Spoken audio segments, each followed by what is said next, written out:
인사하시겠습니다. 잘 오셨습니다. 인사하시겠습니다. 성령 강림절입니다.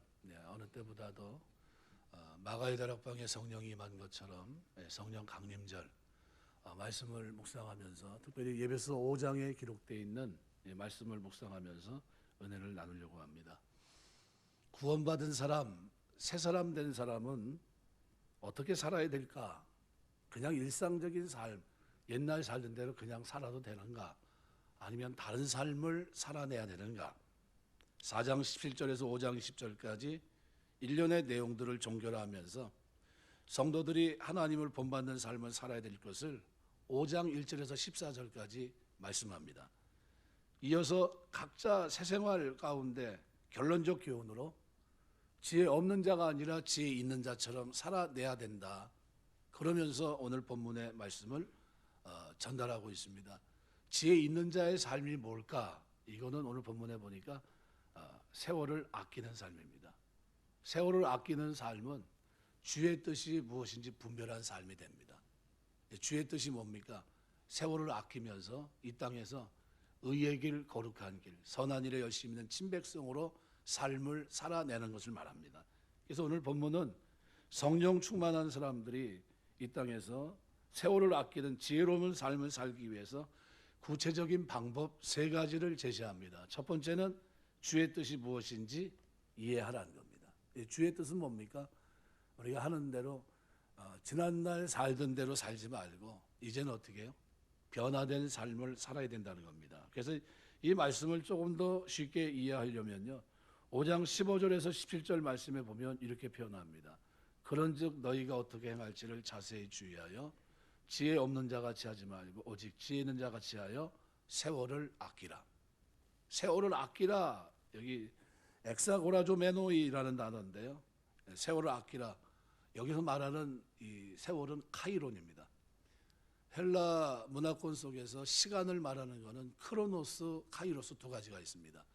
크로노스는 우리가 일상 24시간, 연대기를 말할 때 1년, 2년, 크로노스입니다. 카이로스는 하나님 안에서 하나님 말씀과 관계돼서 구원받은 자로서 살아가는 특별한 삶을 말합니다. 이게 카이론입니다. 세월을 아끼라 했을 때 이 아낀다고 하는 말이 바로 이거 강조되어 있고요. 특별히 영어로 레뎀이라는 단어입니다. 레뎀, 속량이라는 단어와 관계되어 있어요. 속량. 속량이 뭡니까? 몸을 치르고 되산 거예요. 피로 값주고 산 거. 이게 속량입니다. 속량. 이 개념을 나타내는 단어가 오늘 본문에 기록이 되어 있습니다. 엑사거라죠. 아끼라, 속량, 레뎀이란 단어예요. 그러니까 우리가 그냥 24시간이 아니라 어떤 24시간입니까? 지금 앞으로 우리가 새 사람으로 살아야 될 24시간은 어떤 24시간이요? 크로노스가 아니 카이로스로서의 24시간이에요. 하나님의 뜻, 지혜로운 자로서의 24시간. 그럼 어떻게 살까요? 예수님처럼 예수님의 마음을 본받고 삶을 본으로 해서 예수님의 인격, 예수님의 사랑, 예수님의 희생, 예수님의 정신, 예수님의 마음, 예수님의 심장, 이걸로 세월을 아끼며 사는 겁니다. 어떻게 살까요? 그러면 그 사람의 삶에는 기본적으로 뭐가 있을까요? 구원받은 자의 속량하셨다는 감격이 있는 겁니다. 내가 누군데 하나님이 나를 위해 십자가 지셨는가? 그래서 이 삶을 대충 살지 않아요. 그냥 되는 대로 살지 않습니다. 그 삶에 뭐가 있어요? 아끼는 삶이 있어요. 내가 지혜로운 자의 삶을 살아야 되는, 성도로서 지혜로운 삶을 살아야 되겠다. 이게 분명합니다. 바울이 믿음 없는 자처럼 행동하고 있었던 갈라디아 성도들에게 어리석도다 갈라디아 사람들이야 하면서 그들에게 편지를 보냅니다. 그래서 3장 3절에서 이렇게 말해요. 너희가 이같이 어리석으냐? 성령으로 시작했다가 육체로 마치겠느냐? 무슨 얘기입니까? 지혜 있는 자답게 행동하라는 거예요. 지혜 없는 자처럼 생활하지 말고 지혜 있는 자처럼 행동하고 전혀 믿음 없는 것처럼 행동하지 말라는 겁니다. 그럼 이런 행동을 막을 수 있는 길이 뭡니까? 그 대답으로 주신 말씀이 15절입니다. 너희가 어떻게 행할지를 자세히 주의하고, 자세히 주의하라는 거예요. 그냥 이제는 대충 살지 말라는 겁니다. 이제는 우리가 구속받은 하나님의 자녀이기 때문에 세월을 아끼라는 거예요. 그 속량받은 하나님의 자녀로서 카이론, 하나님 안에서 하나님의 말씀을 실천하는 삶으로 살아내야 된다는 거예요. 이거를 여기서 말씀합니다. 자세히 주의해서 지혜로운 행동을 하라는 겁니다. 사소해 보이는 행동, 몸가짐이라도 자세히 주의해서 나오는 행동이 돼야 된다는 거예요. 믿음의 행동. 천국이 있는데 천국이 없는 것처럼 살면 안 된다는 거예요. 하늘에 소망을 두고 있는데 소망이 없는 자처럼 살면 안 된다는 겁니다. 하나님의 사랑이 분명한데 그 사랑이 없는 것처럼 살면 안 된다는 거예요. 진짜 하나님 살아계시고 그 하나님의 천국을 소망하며 사는 삶이 돼야 된다는 거예요. 그래서 16절 말씀은 성도가 세월을 지혜 있는 자처럼 사는 방법을 일깨워 줍니다. 아끼는 거예요. 이 아낀다는 말은 되산다는 겁니다. 세월을 되살아. 단순히 세월을 사는 걸 리브, 우리 그냥 일상을 살아간 24시간이 아니에요. 우리는 어떻게 해요? 레뎀으로 삽니다. 레뎀. 속량 받은 자로 되사는 거예요. 24시간인데 전에는 구원받지 못한 자로 24시간을 살았다면 이제는 새 사람으로서 24시간을 살아가요. 말씀이 없었지만 이제는 말씀 있는 자로, 이제는 그리스도가 없었지만 그리스도 중심으로, 이제는 하나님의 자녀로 24시간을 사는 거예요. 이게 아끼는 겁니다. 흔히 사람들이 얘기합니다. 소일거리가 없어서 소일거리 삼아 해. 일이 뭡니까? 시간을 죽인다는 말입니다. 그냥 시간 보내려고 하는 거야. 시간 보내려고. 이 시간은 무슨 시간입니까? 크로노스예요. 그냥 무의미한 시간. 그죠? 아무 의미가 없는 시간이에요. 그죠? 그런데 그게 아니라 여기서 쓰는 건 뭡니까? 카이로스예요. 카이론. 하나님의 사람으로 성령 받은 자로서 거기에 걸맞는 삶, 지혜로운 삶, 이걸 얘기합니다. 왜 이렇게 살아야 됩니까? 성령 받았기 때문에, 피로 값주고 주님이 사셨기 때문에. 주님 앞에 서서 언젠가 우리가 산 세월을 계산해야 될 때가 있습니다. 이것을 가르치는 말씀이 마태복음 25장에 기록되어 있는 양과 염소의 비유입니다. 염소는 그죠? 자기가 살아가면서 어떻게 해요? 자기가 선한 일을 행한 날짜까지 기억합니다. 몇 년, 몇 월, 며칠 내가 그때 선한 일을 한번 했지. 그죠? 양은 어때요? 너무 많아서 헤아릴 수가 없어요. 왜요? 그의 일상이 카이론이었기 때문입니다. 살아가면서 기회만 주어지면 선한 사마리아 사람처럼 자비를 베풀고 긍휼을 베풀며 살아갑니다. 사랑을 나누고 살고요. 그 삶에 뭐가 있어요? 진지함이 있어요. 내가 이렇게 살면 안 되지. 지혜 없는 자처럼 살면 안 되겠지. 천국 없는 것처럼 살면 안 되지. 천국 있는 것처럼 살아야지. 그게 그 삶이 있어요. 그러니까 나중에 주님 앞에 서면요, 양과 염소의 태도가 달라요. 내가 주를 위해서 병든 자, 옥에 있는 자, 가난한 자 돌아보지 않았습니까? 왜? 날짜까지 기억할 정도예요. 왜? 손에 꼽을 정도니까. 그런데 양은 어때요? 내가 언제 돌아봤습니까? 마땅히 해야 될 일을 한 거 아닙니까? 내가 주님의 구속으로, 그죠? 성량하신 은혜로 내가 하나님의 자녀가 돼서 그렇게 살아간 것이 저에겐 은혜입니다. 그러면서 어떻게 해요? 기억을 하지 못할 정도로 그냥 수많은 일들을 행하고 살아갑니다. 이게 그리스도인이에요. 우리 그리스도인으로 살면서 카이론, 그죠? 하나님 안에서, 말씀 안에서 우리가 이렇게 살아내는 여러분 되시길 주의 이름으로 축원합니다. 이 성도의 삶입니다. 이 성령 충만한 첫 번째 모습이 바로 세월을 사는 거예요. 세월을 되사는 삶입니다. 세월을 되사. 똑같이 지난 날에는 그죠? 아무런 무의미 없이 세월을 죽였다고 한다면 이제 지금 사는 삶은 그리스도 안에서, 말씀 안에서 하나님의 뜻을 이루어가는데 내 삶이 선한 일을 할 수 있는 친백성의 모습으로, 때로는 선한 모습으로, 때로는 의를 행하는 모습으로, 때로는 거룩한 모습으로, 때로는 경건한 모습으로, 때로는 사랑을 나누는 모습으로 나타나요. 이게 뭡니까? 하나님 보실 때 카이론의 삶이에요. 이 삶을 우리가 살아내야 되는 겁니다. 그리고 이 그리스도인들의 모습 속에는 뭐가 있습니까? 주의 뜻이 뭔지를 분별하기 때문에 지혜 있는 자의 삶을 살아가고요. 두 번째는 방탕에 이르지 않습니다. 술 취하여 방탕에 이르는 이와 같은 안타까운 삶을 이들은 살아가지 않습니다. 그래서 여기 오늘 본문에 보면 술 취하지 말라 이는 방탕한 것이니, 문자적으로 번역하면 술 취하지 말라 거기에 방탕이 있다. 이 바울이 하나님 나라를 유업으로 받지 못할 자들의 목록을 쭉 얘기할 때 거기에 술 취한 자도 포함됩니다. 고린도서 6장 9절 10절에 보시면 불의한 자가 하나님의 나라를 유업으로 받지 못할 줄 알지 못하느냐, 미혹을 받지 몰라 음행하는 자나 우상 숭배자나 간음하는 자나 탐색하는 자나 남색하는 자나 도적이나 탐욕을 부리는 자나 술 취하는 자나 모욕하는 자나 속여 빼앗는 자들은 하나님의 나라를 유업으로 받지 못하리라. 이들은 뭐예요? 크로노스의 삶을 살아가고 있어요. 세월을 아끼 지혜 없는 자의 삶을 살아갑니다. 그런데 지혜 있는 자의 삶, 카이론의 삶을 사는 사람들 어떻습니까? 저 일들을 버린 겁니다. 저것을 버린 거예요.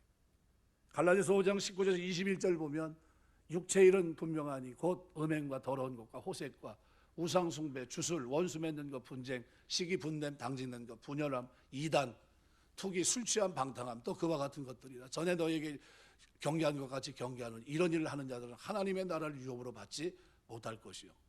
크로노스의 삶에 아직도 갇혀 있어요. 그냥 이렇게 대충 살면 되지 뭐. 그게 아니에요. 예수 믿는 사람은 지혜 없는 게 아니라 지혜 있는 자처럼 천국 있는 것처럼 살아내야 돼요. 그래서 저거 왜 저렇게 살지 말아야 됩니까? 저건 천국이 아니에요. 저거는 죄입니다. 그래서 교회 안에서 감독들은 술을 즐기지 않아야 되고요. 심지어 집사를 세울 때도 술에 임박이지 않았습니다. 잠언 23장에 보면 33절 35절 말씀에 보면 술에 취하면 눈에 괴이한 것이 보이고 마음이 망령되고 몸은 마치 일렁거리는 바다 위에 누워 흔들리는 것 같은 느낌을 받게 된다고 했습니다. 술에 취한 자의 삶에는 무절제, 방탕함이 따라다녀요. 이 방탕이라고 하는 아소티아라는 말은요, 구원받을 수 없는 사람에 대해서 쓰였던 단어입니다. 방탕, 저축하지 않은 낭비, 이걸 말합니다. 오늘 본문에 술 취하는 것, 이것은 방탕한 것이다. 아소티아, 이거는 절대로 어떻게 해요? 구원받지 못한 자의 삶이란 겁니다. 저축하지 않았다, 낭비했다라는 뜻이에요. 뭘 낭비한 겁니까? 지혜 있는 자로 살아야 될, 새 사람으로 살아야 될 삶을 낭비한 거예요. 어떻게 살았는데? 거기서 구별되게 살았고 거룩하게 살아야 되는데, 절제하고 살았어야 되는데 그러지 못하고 어떻게 해요? 방종하며 살아간 겁니다. 주석가 가운데 핸드릭슨이 있는데요, 이분은 성령 충만에 대해서 이런 얘기를 합니다. 당시 헬라 세계 이방인들은 감정적 기쁨을 얻기 위해, 근심에서 해방되기 위해, 신들과 깊은 교제를 하기 위해, 또 신비한 지식을 얻기 위해 술에 취했었다 그랬습니다. 헬라 세계에서는 술의 신인 디오니오스, 바카스, 여러분이 가끔 피곤할 때 약국에서 바카스를 먹잖아요. 바카스 제의가 행해졌습니다. 현란한 춤, 노래, 음주, 환락, 이것이 동반됐습니다. 그러니까 그 제의가 절정에 이르면서 사람들은 황홀경에 빠집니다. 왜요? 술 취했으니까. 이러한 사회 종교적 배경에 매우 익숙해져 있었던 예배소 교인들에게 바울은 진정으로 하나님과 교제하고 영혼의 평정을 얻고 기쁨을 얻는 길은 카이로스의 길에 있다는 거예요. 세월을 아끼는 데 있고, 이것은 성령 충만을 받는 데 있다는 거예요. 충만을 받으라, 프레루스테라는 말은 수동태 명령형으로 되어 있습니다. 직역하면 너희는 성령에 의해서 가득 채워져야 된다. 헬라어에서 명령형 현재 시제는요, 행위의 계속성입니다. 내가 성령 충만을 계속 유지해야 돼요.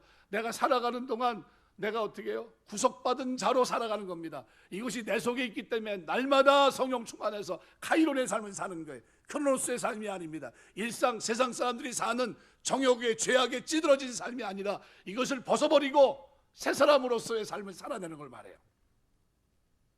일시적으로 단회적인 행위로 그치는 것이 아니라 지속적으로 충만한 가운데 하나님 앞에 삶을 살아가는 거예요. 현재 시제입니다. 수동형 문장을 능동형으로 바꾸면 성령이 가득 차서 너를 주관하시도록 하라, 이런 뜻이에요. 성령이 내 안에 내주하시면서 그것이 충만해서 나를 끌어가게 하시는 거예요. 특별한 목적을 위해 성령을 지배하거나 그분에 명령하는 게 아니라 오히려 성령께서 성도의 마음과 삶을 온전히 이끌어갈 수 있도록 삶의 주권을 내어드리는 것, 이것이 성령 충만의 본질입니다. 여기서 명령형이라고 하는 사실은 성령 충만은 성도라면 누구에게나 이루어져야 될 필연적인 상황이기 때문에 매일 날마다 성령에 사로잡혀 그분의 인도를 따라 살아야 된다는 거예요. 갈라디아서 5장 16절 말씀대로 너희는 성령을 따라 행하라, 그리하면 육체의 욕심을 이루지 아니하리라 그랬어요. 성령을 따라 행하는 겁니다. 어떻게 해요? 지혜 있는 자답게, 구원받은 자답게, 그죠? 성령 받은 사람답게, 카이론, 하나님 앞에 구별된 시간을 사는 자답게 살라는 거예요. 이게 그리스도인입니다. 성령 충만해서 성령에 사로잡혀 하나님의 능력과 지혜로 살아가는 사람, 오늘 본문에 기록되어 있는 지혜 있는 자들이에요. 세월을 아끼는 자들이고 이 사람들은 카이론의 삶을 살아갑니다. 우리 동탄제일교회 출입하는 여러분들의 삶에 이런 축복이 있게 되시길 주의 이름으로 축원합니다. 똑같은 일상 속에 24시간 세월 죽이며 사는 수많은 사람들 가운데 구별을 해서 하나님이 하나님의 교회를 불러주시고요. 그것도 감사한데 속량의 은혜를 마음속에 새기고 세월을 아끼며 사는 사람이 된 겁니다. 그것도 가치 있는 일에 하나님 천국이 있는 것 같이 사는, 천국의 소망을 가지고 사는 이런 사람으로 살게 하신 거예요. 너무나 감사한 일이죠. 두 번째는 술 취하지 말라 이런 방탕한 것이냐 오직 성령으로 충만함을 받아라. 그래서 성령 충만은요 세 가지 모양으로 나타납니다. 그 당사자 내적으로는 시와 찬송과 신령한 노래가 가득 찹니다. 성령 충만은요 반드시 필연적으로 뭐가 나타난다고요? 노래, 찬송이 터져 나옵니다. 여러분 우리 그리스도인들은요 늘 하나님 앞에서 찬송이 터져 나가야 돼요.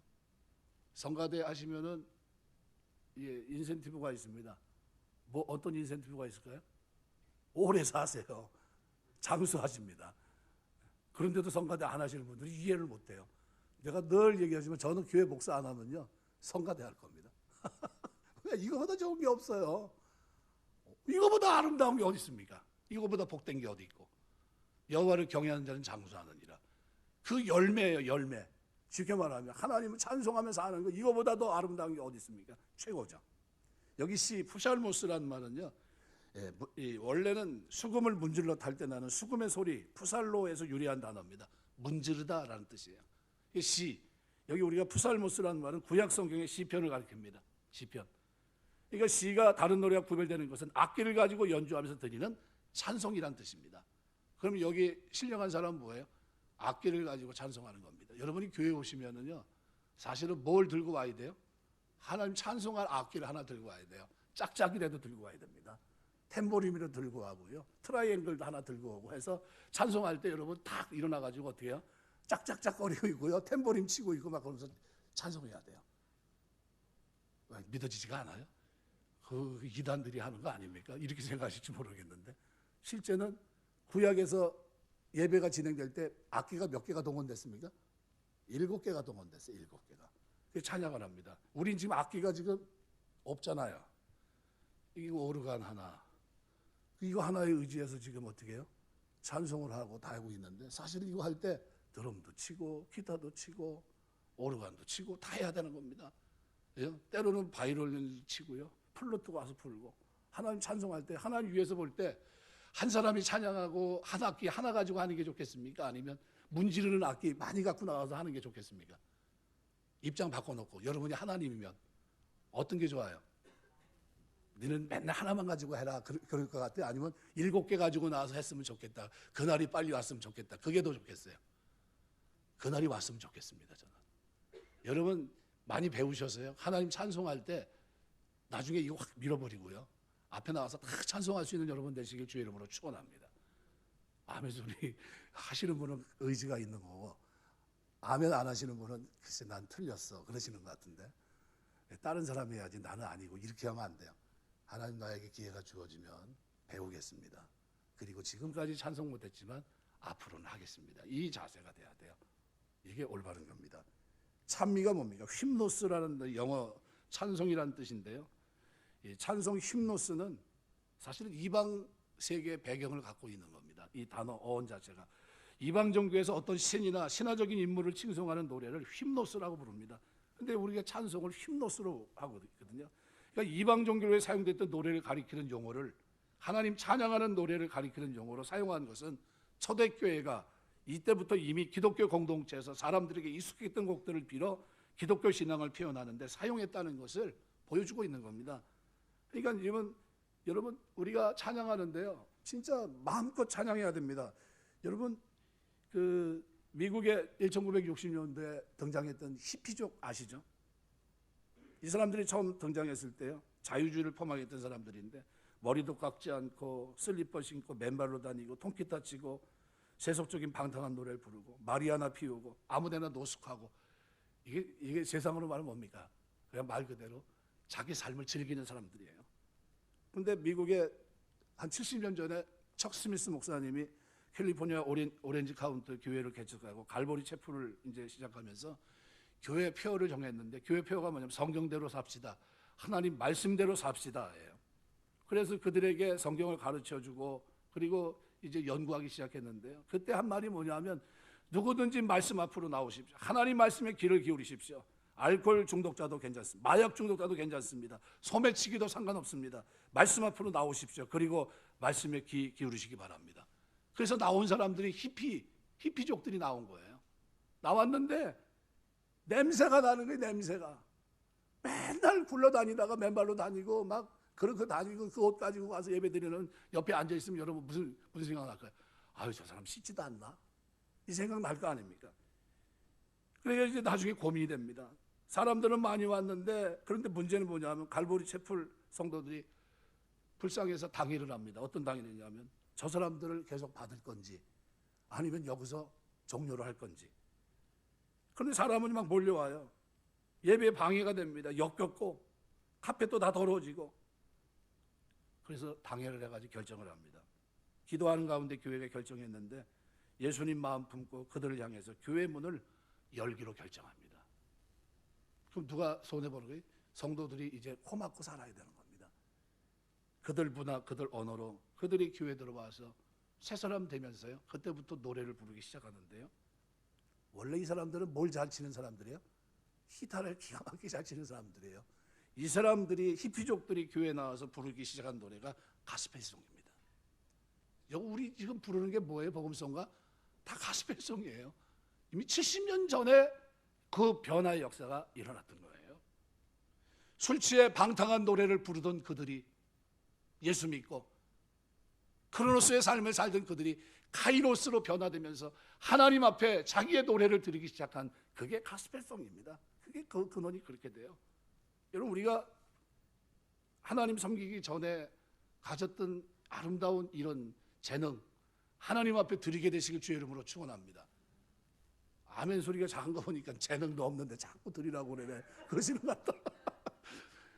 네, 저도 재능이 없어요, 사실은. 저도 이제 하라고 그러면 짝짝이나 탬버린 들고 나와야 될 사람인데 박자 맞추는 것도 힘들고. 네, 그런데 그래야 되는 겁니다, 신앙생활은요. 그게 올바른 거예요. 그래서 여기 오늘 본문에 내적으로 뭐가 있다고요? 시와 찬송과 신령한 노래. 이건 뭐예요? 성도들이 하나님 앞에 예배드릴 때 일반적인 성가곡을 말합니다. 이게 오늘 찬양대가 부른 거예요. 예배에서 사용되는 송시, 이런 겁니다.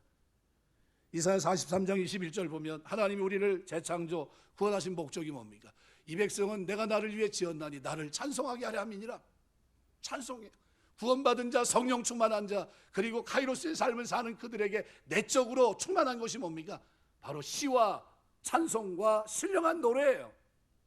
이것이 여러분의 심령 속에 늘 충만케 되시길 주의 이름으로 축원합니다. 그리고 이것이 거기서 끝나질 않습니다. 이것이 하나님을 향해서는 어떤 태도로 나와요? 감사의 자세로 나옵니다. 은혜, 하나님 은혜 감사합니다. 여러분, 이게 너무나 감사해요. 이 성령 충만한 사람은요, 하나님을 향해서 늘 감사합니다. 이 감사의 자세를 잃어버리지 않습니다. 그래서 한글 개역 성경 개역 개정에서는 오늘 성경 쭉 보면 감사하고 맨 뒤에 나가 있어요. 근데 원문을 보면 첫 단어가 뭐예요? 감사합니다. 유카리스톤 데스라는 말은 맨 앞에 기록되어 있습니다. 문자적으로는 은혜를 말하다. 그러니까 구원받은 사람, 카이로스의 삶을 사는 사람들, 성령의 은혜를 마음속에 새기고 사는 사람들에게는 늘 뭐가 있어요? 하나님 은혜 감사합니다. 한번 따라서 하세요. 하나님 은혜 감사합니다. 이것이 여러분 고백되시길 주의 이름으로 축원합니다. 어떤 일을 할 때 여러분 마음 중심에 하나님 은혜 감사합니다. 내적으로는 내 마음속에 찬송과 시와 찬송과 신령한 노래가 가득 차고, 하나님을 향해서는 하나님 은혜 감사합니다 고백이 있고요. 이게 그리스도인이라는 겁니다. 그런데 언제나 찬송합니까? 항상 범사에 판토테 판톤 무시간, 어떤 시간이든지 초상황성 어떤 상황이 됐든 간에 언제나 감사하고 어떠한 상황에서도 하나님 은혜에 감사하는, 이게 예수입니다. 그래서 오늘 본문에서는 그렇게 표현합니다. 예수 그리스도 이름으로 감사하라. 범사에 우리 주 예수 그리스도 이름으로 항상 아버지 하나님께 감사하며. 이게 어떤 사람이에요? 세월을 아끼고 카이로의 삶을 살아가는 사람들, 그죠? 지혜롭게 사는 사람들, 그들의 삶에 이게 있다는 겁니다. 하나님을 향해서. 뿐만 아니라 이 감사는요, 다양하게 나타납니다. 주여 감사합니다라는 작자 미상의 시가 있는데요, 소개하면 이런 겁니다. 버스를 탔는데 어떤 소녀가 너무 예뻐요. 얼마나 좋을까 생각하면서 그 소녀를 부러워하는데, 근데 소녀가 버스에 내리려고 하는데 목발을 짚고 있습니다. 다리가 없어요. 다리 한쪽밖에 없습니다. 근데 소녀는 웃음을 잊지 않고 걸어갑니다. 이 모습을 보면서 내가 부지런히 생각을 했구나. 저를 용서해 주십시오. 저에게 두 다리가 있습니다. 하나님 감사합니다. 그리고 조금 있다 과자 파는 소녀를 봤는데 소년과 함께 이야기를 나눕니다. 소녀는 이런 말을 해요. 선생님, 무엇인지 볼 수 있죠? 저는 아무것도 볼 수 없는 장님입니다. 이 장님을 만나면서 이 사람이 또 이렇게 얘기합니다. 하나님, 나에게 멀쩡한 두 눈이 있으니 감사합니다. 또 파란 눈동자의 어린아이를 만났는데 우두커니 서서 다른 아이 노는 것을 바라만 보고 있습니다.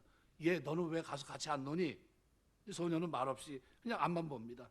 가만히 보니까 귀가 먹었구나 하는 걸 나중에 알았어요. 오 주여, 저에게 들을 수 있는 두 귀가 있으니 감사합니다. 볼 수 있고 들을 수 있고 말할 수 있는 사실에 대해 여러분 감사해 본 적이 있습니까? 제가 저희 아버님 교통사고 나서 한번 1년간 병원에 계신 적이 있어요. 이 대퇴부위 골반 쪽에 이게 함몰이 돼가지고 걷질 못하시는 거예요. 휠체어로 밀고 다녀야 되고 그랬는데, 한 번은 병원에 이제 퇴원해서 집에 있는데 라꾸라꾸 침대 낮아요. 왜냐하면 높은 데는 뭐 걸터 앉고 이게 안 되니까. 그거를 사가지고 났는데 떨어지셨어요. 거기서 전화가 온 겁니다. 못 움직이니까. 내가 어머니한테 전화 와서 뭐라고 하냐면, 아버지가 침대에서 떨어졌는데 못 올라가신다. 그럼 가야 됩니까? 안 가야 됩니까? 가야죠. 가서 이제 올려야 되는데 이게 보통 일이 아니에요. 왜냐하면 힘을 다 뺀 상태에서 축 늘어져 있는 상태를 올린다는 게요, 저도 힘 좀 쓰게 생겼잖아요. 보통 있는 게 아닙니다. 그래가지고 SOS를 또 쳤어요. 막내 동생한테. 아들이 둘이 있거든요. 야, 니네 애들 다 데리고 와라. 이제 막내가 이제 가가지고 이불을 이렇게 해가지고요, 양쪽 네 구통이 잡고서 올렸어요. 그래가지고 고민이 뭐냐면, 떨어지면 안 되는데 아버지, 또 떨어지면 집합인데 또. 그래가지고 이제 갔는데 집에 돌아왔어요. 이제 교회 온 겁니다. 왔는데 또 얼마 있다 또 떨어졌다고 연락이 왔어요. 그래서 야, 니네 집이 더 가까우니까 나는 가야 나 혼자 가지만 너는 네 아들 둘이 있으니까 야, 네가 좀 가라. 막내가 또 가가지고 또 한 거예요. 가만히 생각해 보니까 막내도 그렇고 자기도 바쁜데 이게 호출만 되면 가가지고 어떻게 들어 올려야 되는 거예요. 여기 다리를 못 쓰니까 아주 힘들어요. 이게 그래서 내가 그랬어요. 막내 보고, 야, 다음에 전화 오면 그냥 전화 받지 마라. 왜냐면 아버지가 스스로 일어나지 않으면 이게 우리가 소망이 없겠다. 언제까지 내가 병원 모시고 가는 건 할 수 있는데 이거는 아니 침대에서 떨어진 거를 어떻게 올리냐, 그걸 날마다 자다 말고 갈 수도 없고, 그러니까 좀 기다려라. 그리고서 전화를 제가 못 받게 했어요. 그리고 한 달 지났는데 2달 됐는데 연락이 와서 이제 가봤더니 걸어 다니시더라고요. 아유, 얼마나 감사한지. 2달이 걷고 이거 이렇게 해가지고 걸어 다니시는데요, 은혜가 되더라고요. 은혜가 돼. 그래서 어머니한테 너무 감사해서 그랬어요. 아니, 아버님 잘 걸어 다니시네요. 너무 감사한 거예요. 막 속에서 박수가 막 나와요. 너무 감사해서. 걷는 거 보시면서 여러분 그렇게 감사한 적이 있습니까? 우리가 하나님 앞에 살아가는 동안에 범사에 감사해야 돼요. 모든 상황에 있어서요, 늘 감사해야 됩니다. 볼 수 있고 들을 수 있고 말할 수 있고 그것만으로도 감사합니다. 그래서 성령 충만한 사람은요, 모든 것이 하나님의 은혜인 줄 알고 은혜인 줄 알고요, 범사에 감사합니다. 항상 감사합니다. 하나님 아버지께 감사드리는 사람, 이것이 성령 충만한 사람의 하나님을 향한 자세예요. 그리고 이 자세는요, 이웃을 향해서도 다르게 나타납니다. 21절에 보면 그리스도를 경외함으로 피차 복종하라. 술 취한 사람의 특징이 뭡니까? 소리치는데요, 고함 지르고 싸우는데요, 당해낼 사람이 없습니다. 왜요? 이성을 잃어버렸기 때문에. 무엇이 옳고 그른지 알지 못하고요, 그냥 무조건 어떻게 해요? 소리만 쳐댑니다. 무조건 이깁니다. 질 줄을 몰라요. 근데 성령 충만한 사람은 어떻습니까? 그렇지 않아요. 모든 게 하나님의 은혜인 줄 알고 자신의 부족함을 깨달아요. 내가 가만 놔두면 어떻게 그냥 살다 영원히 죽을 인생인데 하나님이 어떻게 속량하셔서 하나님 자녀로 크로노스의 인생에서 카이로스의 인생으로 하나님 앞에 드릴 것이 있고 바칠 것이 있는 예배의 삶을 살게 하시니 감사하다. 시와 찬송과 신령한 노래가 있고요. 그 삶에 하나님의 은혜에 감사하는 것이 있으니까요. 이익과의 관계에서도요. 무시하지 않습니다. 복종합니다. 인정할 줄 알아요. 이해할 줄 압니다. 남의 권위도 인정하고요. 다른 사람 세우는 거 좋아합니다. 예수 그리스도를 경외하는 마음으로 자기를 낮추고 다른 사람을 높입니다. 남을 나보다 더 낮게 여겨요. 왜 가능합니까? 성령받은 자로 이 땅을 살기 때문에 그것이 가능해요. 저 사람 나보다 못한 사람인데 그런데 그 사람을 높일 줄 알더라는 거예요. 16세기 폴란드 천문학자 가운데 코페르니쿠스는 갈릴레오보다 100년 앞서서 지동설을 주장했던 사람입니다. 얼마나 믿음이 독실했는지요. 그는 자기 묘비명을 스스로 기록해 남겨놨습니다. 그 내용이 이겁니다. 주여, 저는 바울에게 주셨던 특권 구하지 않습니다. 베드로에게 주셨던 특별한 능력도 구하지 않습니다. 저는 단지 주께서 십자가에 달리셨을 때 옆에 있던 강도에게 베푸셨던 긍휼, 은혜만 구할 뿐입니다. 저를 불쌍히 여기시고 강도에게 베푸셨던 그 은혜를 저에게 베풀어 주옵소서. 이게 코페르니쿠스의 기도예요. 묘비문입니다. 어디 이 한 사람의 고백이겠습니까? 우리의 고백입니다. 모든 것이 하나님의 은혜인 줄 알고 나의 부족을 깨닫고 다른 사람에게 사랑을 베풀며 살아가는 그 모습이 성령 충만한 사람들의 모습이에요. 이 모습이 저와 여러분의 모습 되시길 주의 이름으로 축원합니다. 그냥 나가지 못해서 억지로 걷는 게 아니에요. 그것이 어떻게 해요? 두 번째 인생을 사는 내 모습이기 때문에 지혜 없는 자가 아니라 지혜 있는 자처럼 사는 세월을 아끼는 자의 삶을 레뎀의 삶이 땡.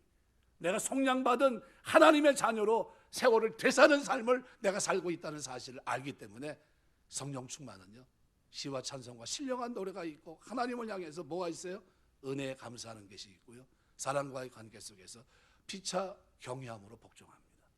경외한다는 야레라는 구약의 이브리 말은 두 가지 뜻이 있다고 그랬어요. 하나님 경외, 두려워하는 것, 존경하는 겁니다. 하나님 두려워하고 존경하는 사람은요.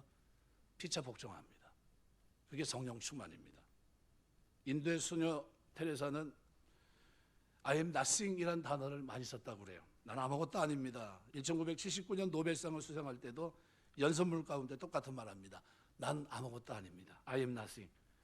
마음을 비우니까 모든 사람이 언제나 미소 띈 얼굴로 웃으면서 대할 수 있었고요. 그렇게 살아갑니다. 그랬던 그도 사람인지라 싫어하는 사람이 있을 수 있어요.